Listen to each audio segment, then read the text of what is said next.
Hi, everyone. It is great to see you. And I know we'll probably have people that will be joining over the next couple of minutes. So I'll take some time to just do an icebreaker and go over the agenda. But for those of you that have attended webinars with me before, I've got a new background. And this is actually a picture of the lobby of FMG. So for those of you that are curious, this is what our office looks like, which is pretty cool. And I want to kick off today's webinar, which is on content strategies to differentiate your brand and grow your business, with an icebreaker. I would love it if everybody would type in one of the following or all of the following: your favorite NFL football team, your favorite college football team, and or your best fantasy football player. So let's get those going. I don't like football. I know not everybody does like football. It is the season, and I am a big fan. So for me, the Steelers and the Eagles. I'm from Pennsylvania, so I like both of them. And I know that sounds like fair weather fan, but I really do love both of them. Steelers probably for the longer time, and I'm a Pac-12 fan because of my husband, which is kind of sad because that won't exist next year. And fantasy football, my best player is Tyreek Hill. So I'm looking at all of these coming in. Oh, it's so fun. Yeah, it's a fun time of year. I know not everybody loves it, but it does bring people together, give us all something to talk about. All right, well, let's get into this. For those of you that don't know me, I'm Susan Theder, and I'm the Chief Marketing Experience Officer at FMG. And if you aren't connected with me, I would really, really love and welcome if you reached out and sent me a connection request. And you're welcome to message me at any time.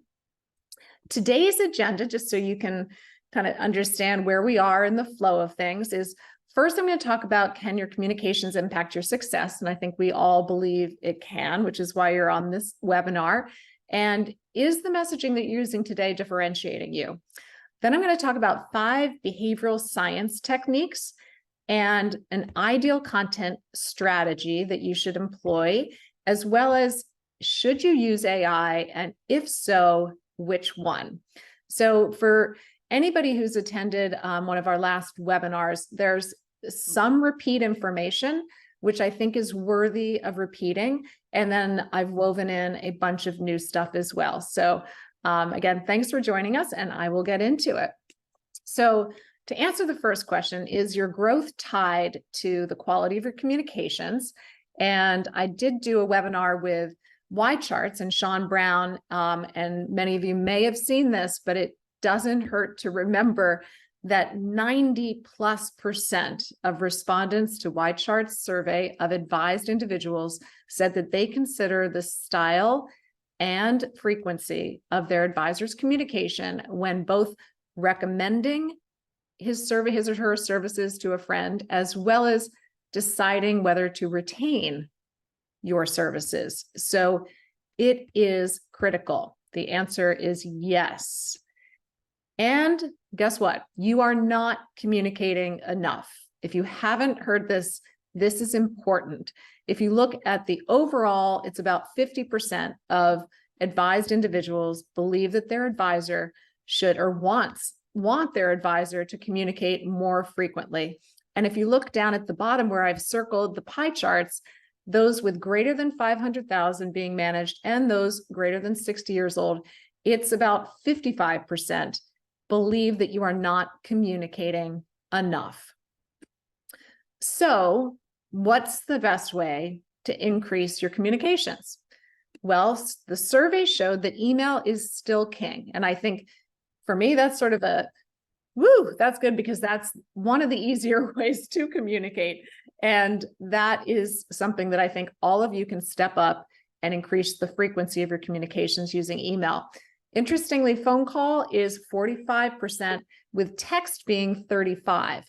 I will just put a stake in the ground and say that in a year, in 2 years, I think you're going to see text replace phone as the number 2 way to communicate. And just, I think many of you know that FMG just acquired my Rep Chat, which enables advisors to text in a compliant way. And we have plans to integrate the two so that texting can also become part of your marketing.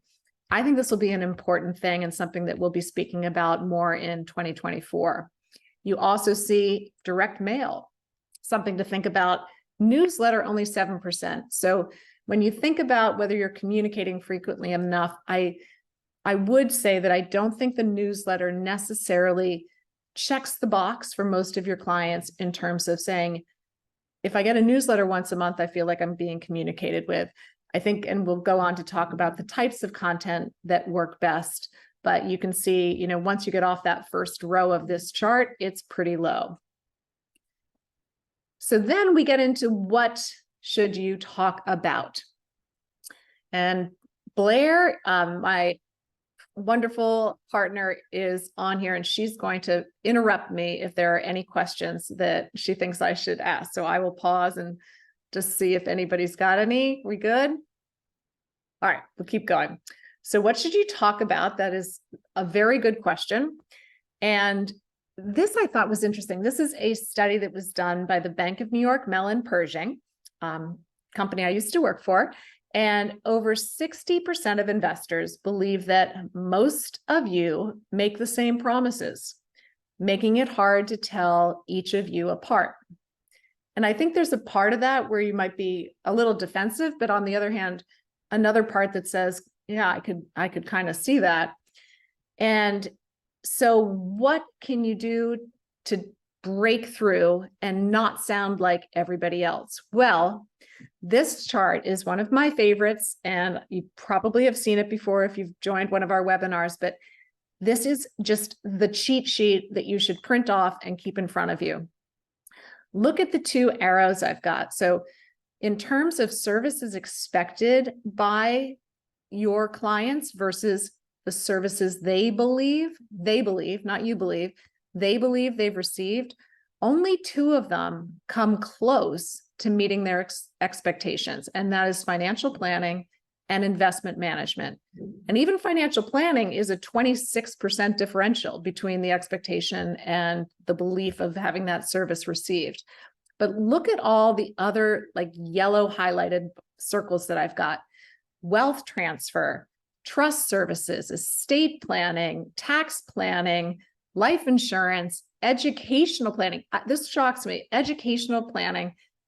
Advised clients feel that 6% of them feel that they're getting that from their advisors. So I would say that there's a strong hypothesis here that it's not that you're not providing these services, it's that your clients in general, not anybody in particular, may not feel that they are getting these services. And a lot of that has to do with your communications and the reinforcing of your expertise on these topics and being very explicit about the fact that you provide these in your messaging on your website, in the topics that you're communicating with in email, in the blog topics.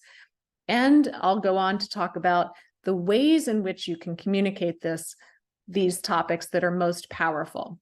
So I think this is just a tremendous opportunity. And somebody said they can't hear me. Blair, can you hear me? Are we good? Yeah, I can hear you fine.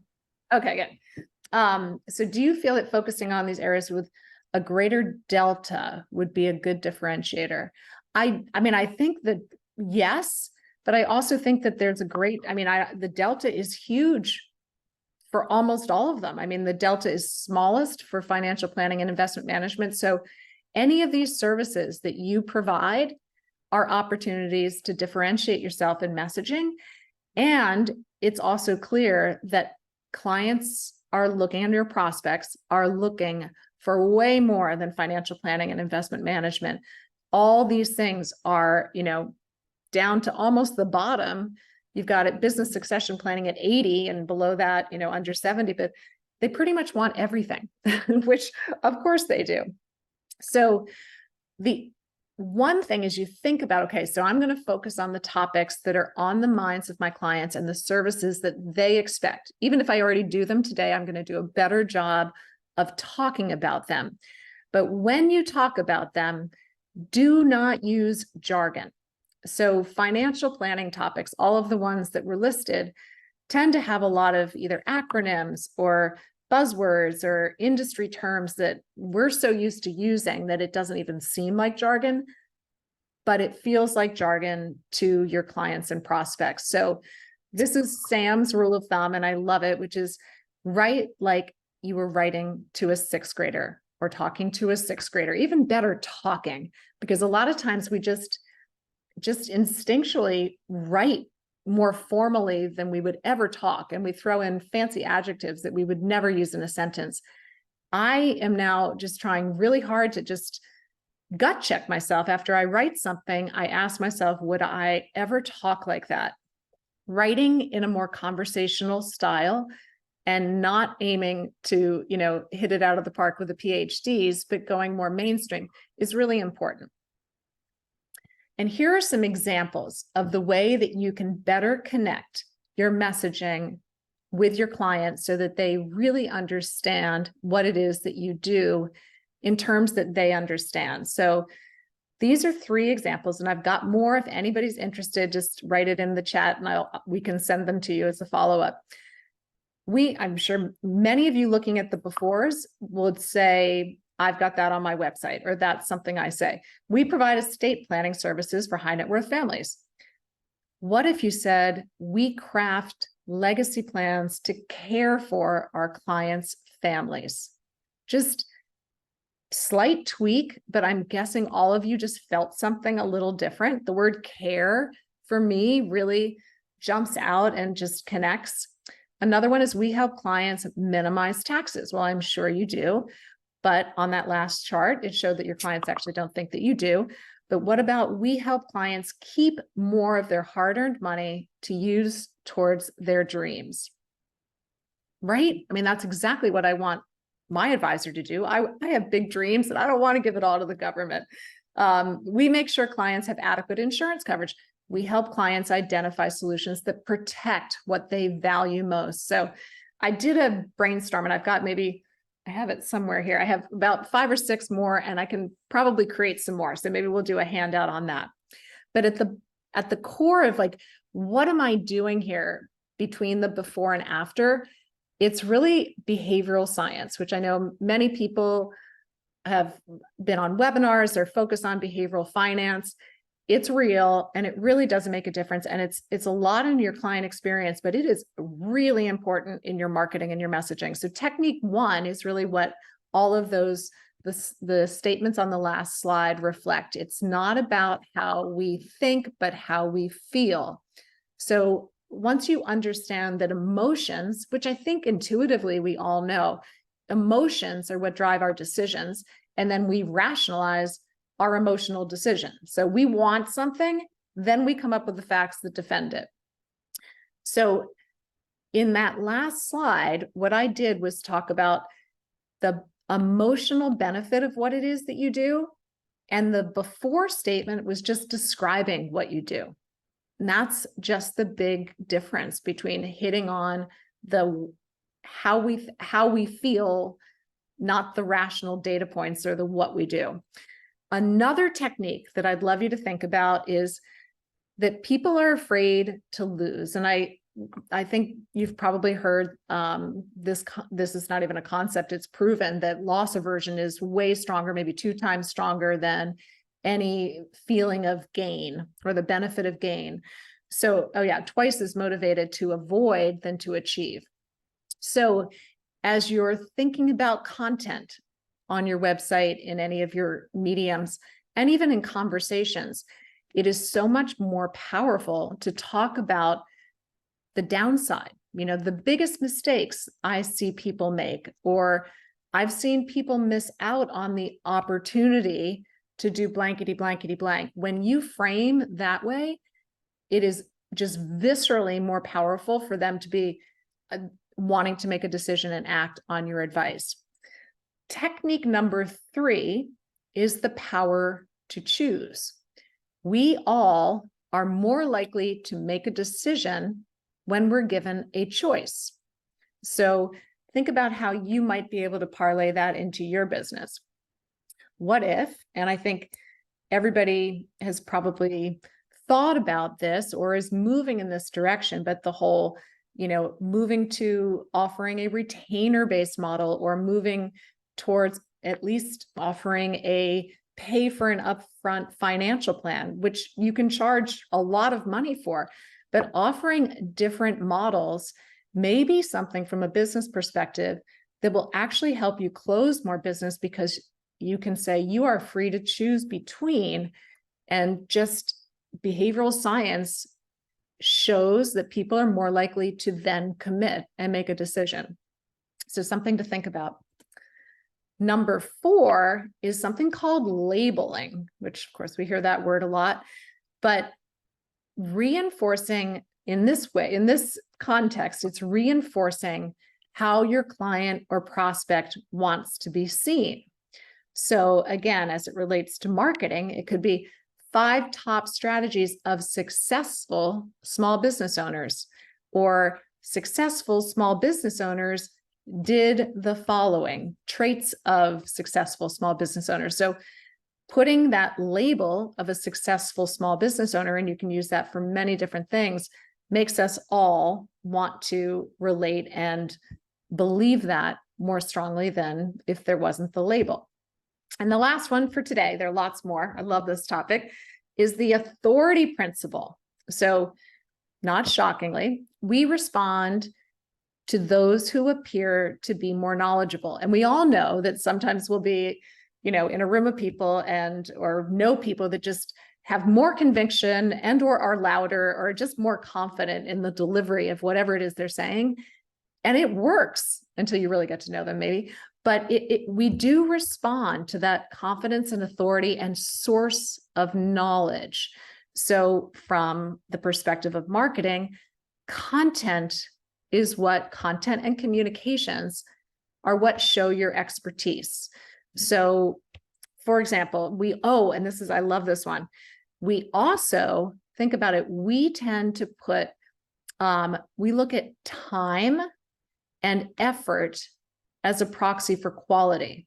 So for example, our financial planning process has taken 10 years to refine. Immediately, we believe that this is better than somebody who said our financial planning process incorporates, 8 different philosophies and has been proven. Adding that time and effort into any of your phrases has a really powerful effect. So now that we've got that and it's sort of swimming in our heads, okay, I need to differentiate myself by talking about the things that are on my client's mind and all those services that they expect, the topics around those services.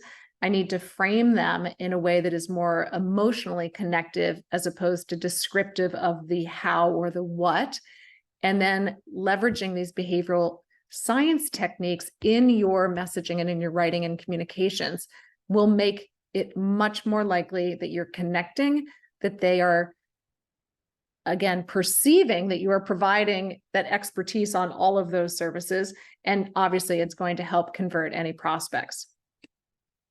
So now I want to shift to talking about how we can apply these to create monthly content goals.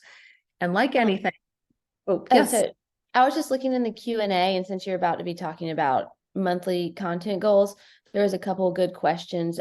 Justin had a question about using pre-recorded videos in your communications. And then also someone else wanted to know the difference between an email and a newsletter when you talk about email marketing. So I thought that might be something. Yeah, those are great questions. And thank you. I love to do webinars where I'm talking with people, and I actually get a little nervous when it's just me delivering and I feel like everybody's going to be bored. So thank you for interrupting, and more questions, the better. I'll start with what's the difference between an email and a newsletter. Well, a newsletter is generally sent through email, so they're one and the same, although some people do still do a printed newsletter.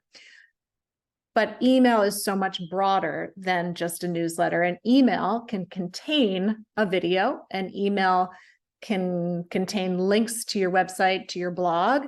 An email can be happy birthday. An email can be something just happened in the news yesterday and I wanted to be ahead of it and let you know.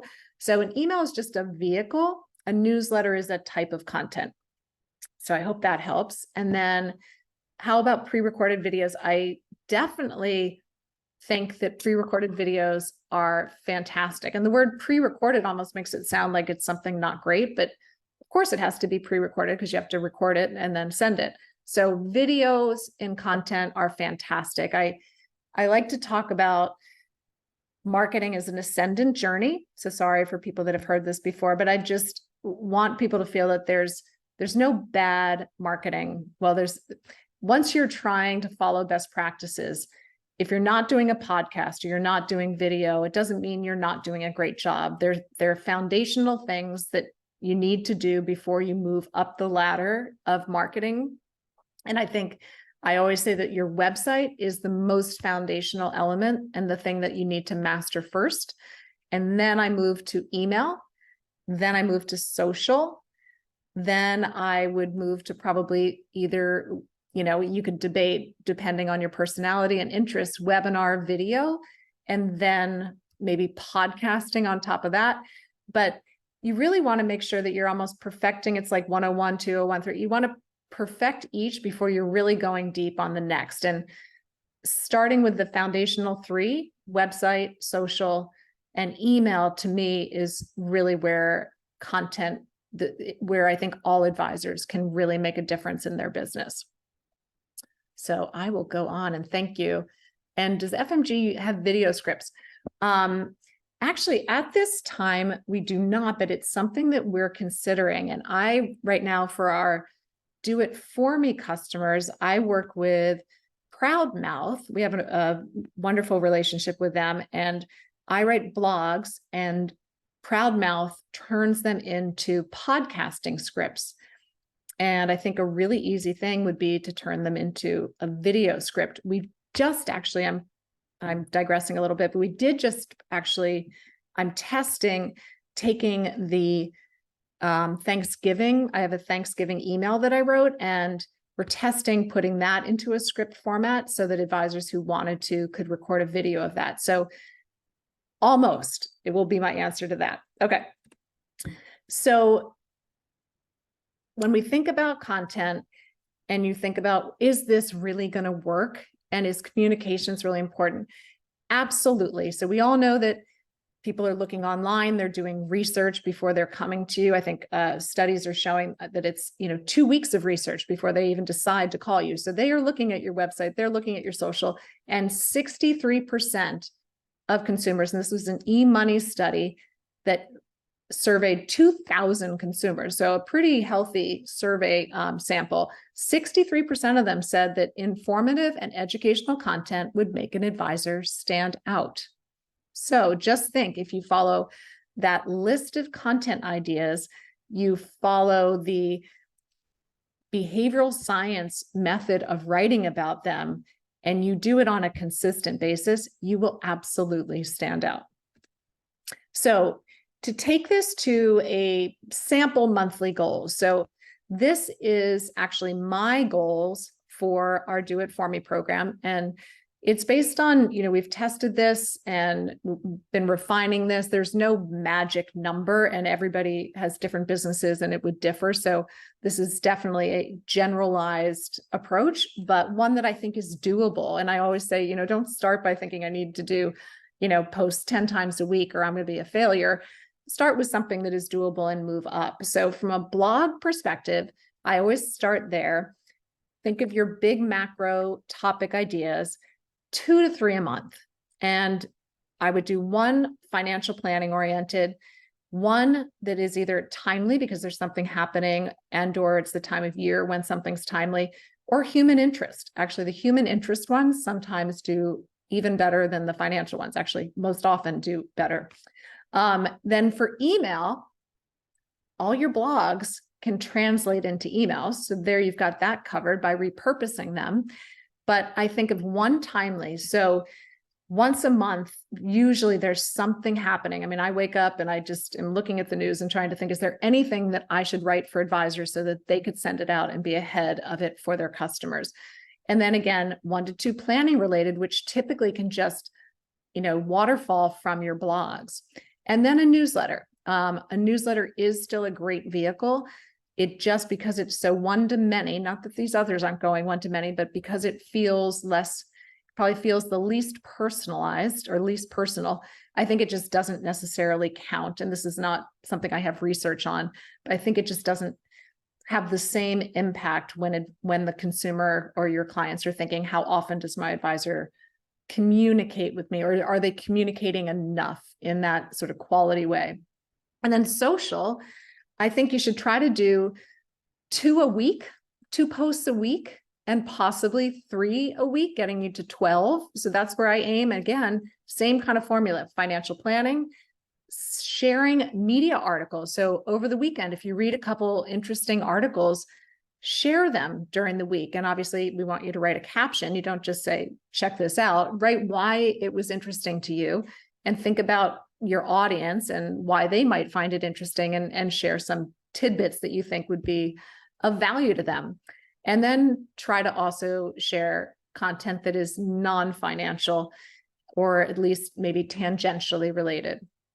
And then this has really not much to do with content, but when I think about monthly goals and quarterly goals, I believe that surprise and delight, wow moments, and these are the ones that are one-to-one. So many of what actually, all the things that I talked about above are one-to-many. You are sending it, posting it on social, obviously that's many. Blog, it's on your website, and email is going to a segment, at least, possibly all clients, all prospects, centers of influence. You know, the more you can hone your segments, the better. But surprise and delight, make an intentional schedule of surprising and delighting your top clients. And that means not when they expect it. So not a birthday card doesn't count, anniversary card doesn't count, a holiday card doesn't count, sometime when they are not expecting it. Okay. So now I'm going to fly, because I did say that this was a 30-minute masterclass. So I'm going to fly through some ideas just to get your, brain turning. So these are some blogs. Everything I'm showing you here is content that I wrote for our Do It For Me program. So back to topics your clients are thinking about. So one of them was, I think, long-term care and estate planning. So thinking about, again, the behavioral science, but also using the topic to get at what's happening in the client's lives that would be of interesting to them. So navigating the cost of senior care, tips for financially preparing for long-term care. 7 most common estate strategy mistakes. That was one of our behavioral science things. When we talk about mistakes, people are really curious and want to read them. Then when we go to timely topics, it doesn't have to be something that happened in the news. It could also just be something that's timely for that time of year. So I think maybe to date, the most popular blog and email and social post we've done was on the September effect. And it was a recommendation by one of our advisors. I wouldn't have thought of it. So it's another great thing, is you guys have better ideas than I do many times. But understanding that September actually historically has worse market returns than October, even though we somewhat label October as the month of the crashes. And it goes on to really talk about its time in the market, not timing the market. And then a year-end financial checklist that we put together for the October schedule, which is, I think, so this month, just helping people get ahead and also prompting conversations with prospects, centers of influence, and your clients about planning topics. And then human interest. So there's a huge range of human interest, but this was one that did really well, which is just AI's role in shaping tomorrow, a look ahead. So for those of you that are interested in a topic, it doesn't have to be financial. People are interested in hearing from you and what you're interested in. And again, it shows your expertise. And this is just showing how you can repurpose a blog to an email to a social post. One of the most important things is to get to your audience first. So people are seeking information online, and this really spiked over COVID when the market, was going haywire. People were seeking information, and those that had advisors who were sending out that information before they went to look for it, they gained clients and they gained share of wallet and they gained trust. Those that didn't, lost clients during that time period. It is obvious. I think everybody would relate to this and agree, but I don't know that we all execute against it. Is times of turbulence are when you need to communicate more, even if the news is bad or scary. But look at this bottom here. For the clients that answered that first survey by Y chart saying that they wished their advisor communicated more frequently, look at the difference. Those that said they are contacted frequently, they're happy. Only 6% look to traditional media for information about the market. But those that were contacted infrequently or not enough were 4 times more likely to seek outside sources. And you do not want, those stock market jockeys, telling your clients what they should be buying and then having them call you and be like, why didn't we do this? You want them to come to you for information, but better yet, you want to be sending them information that's on their mind before they even ask or even potentially wonder. An example of that, and this, I should have updated this because of course, Israel is the pressing topic now, but a couple of weeks ago, the government was potentially going to shut down. So we wrote an email and also turned it into a social post. And, just the day it happened, we're writing this and putting it in the hands of our advisors so that they can send it out and get ahead of their clients wondering. And a lot of times, your clients are wondering, but they're not calling you. And that's the worst case scenario. So getting ahead of your audience is one of the most important things. And then being on social, in addition to sharing all of the financial topics that we've just talked about, you also want to be social on social. And here are just some ideas. You can jot them down. There's a website. There are lots of websites on good deeds, happy stories. People love happy stories. There aren't enough of them.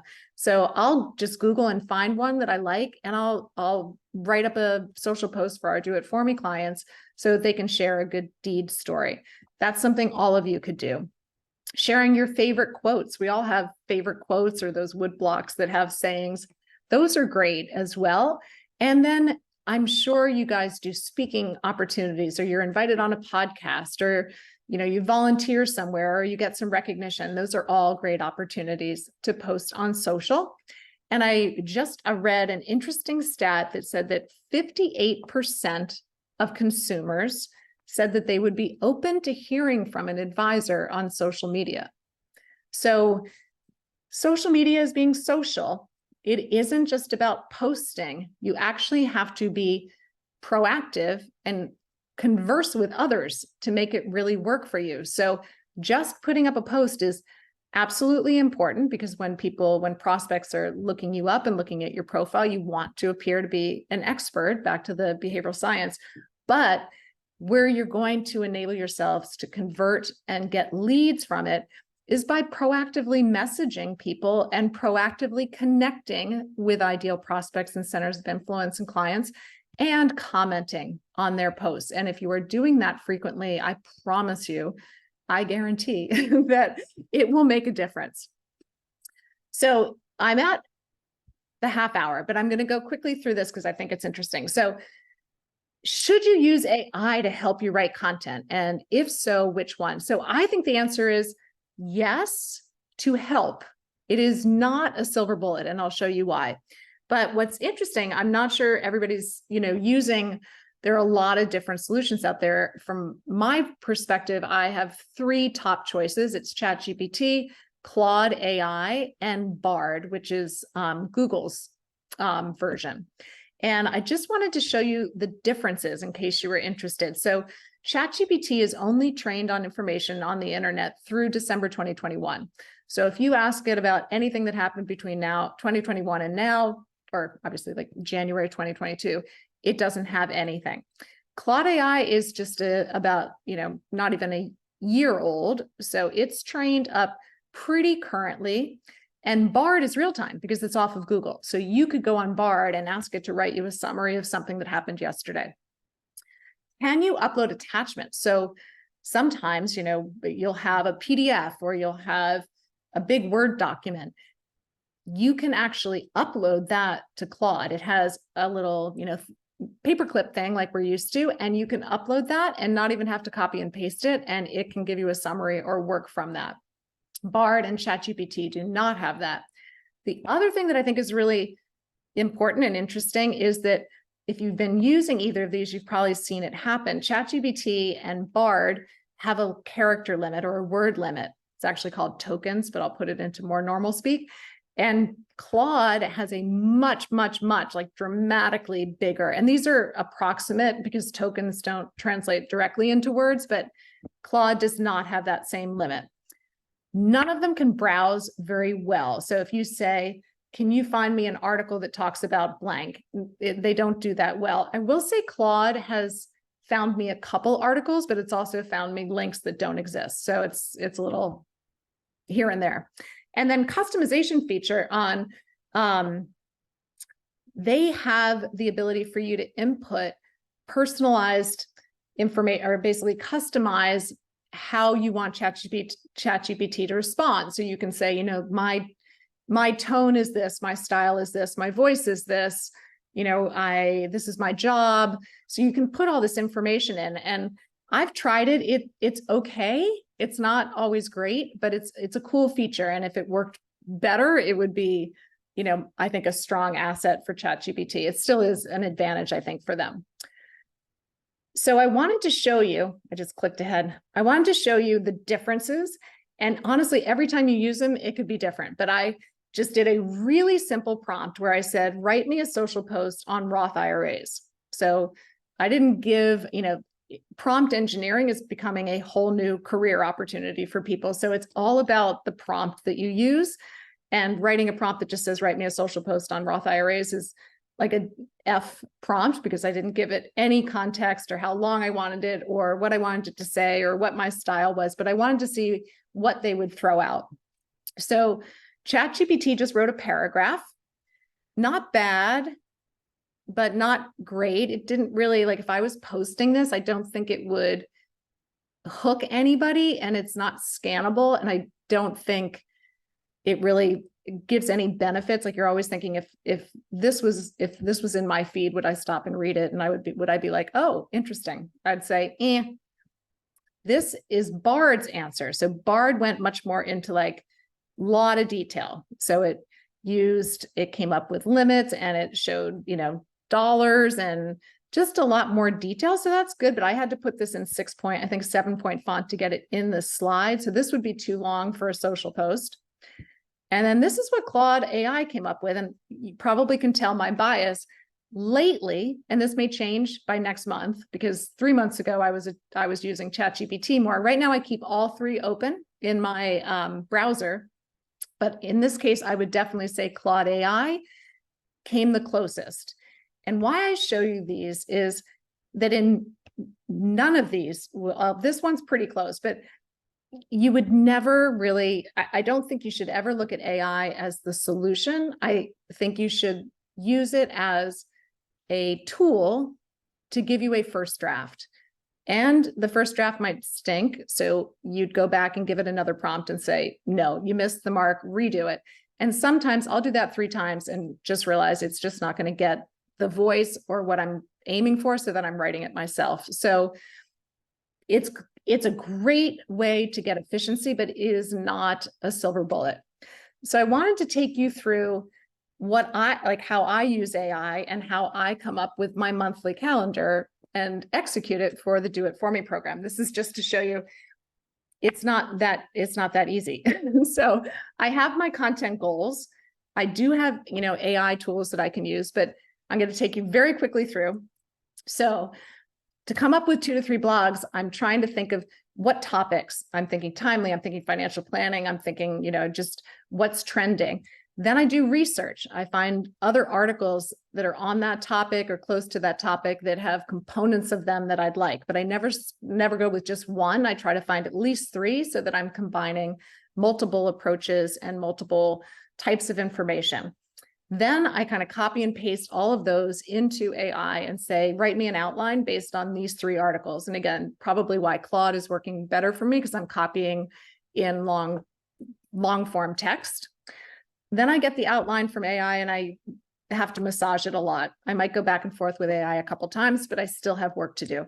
Then I have a professional copywriter who takes the first stab at the blogs. So I've hired somebody to help me with that first draft. Then I get that, draft back and I still have to edit it, because anytime you get something, I think most of you are going to want to make some tweaks. So then I have to edit it.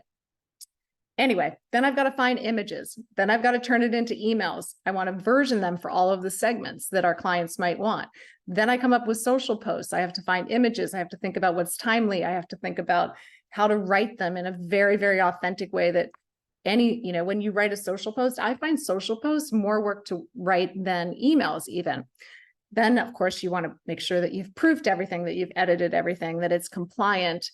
And then you need to stay on top of everything that's happening, because again, being in front of clients when it happens is the most important thing. So you can't even just do this content calendar and be done.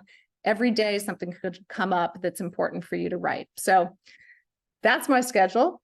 And I will just show you what it looks like on our Do It For Me calendar as I map out the email, social blogs, and automations, which, automating things is fantastic for things like birthdays or newsletters or videos or things like that. But you see, you sort of are mapping out how to have a consistent, dripping content strategy across every week of every month. So I'm going to wrap up a little over my 30-minute masterclass limit. I gave a lot of information. I hope you took at least one or two things away and found some value in the presentation. If you have any questions, you can email marketing@fmgsuite.com. Blair and I man that email and will reply as quickly as possible. Also, if you're interested in learning more about the Do It For Me program, just take a picture of the QR code or, scan the QR code and schedule a demo. We'd be happy to tell you more about it.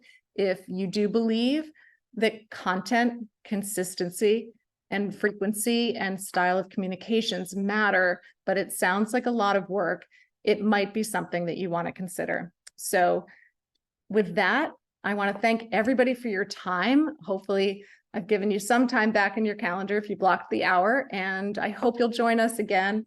I wish I could see you all, but have a wonderful rest of your fall, and we'll be in touch with an update on our next webinar. Thank you so much.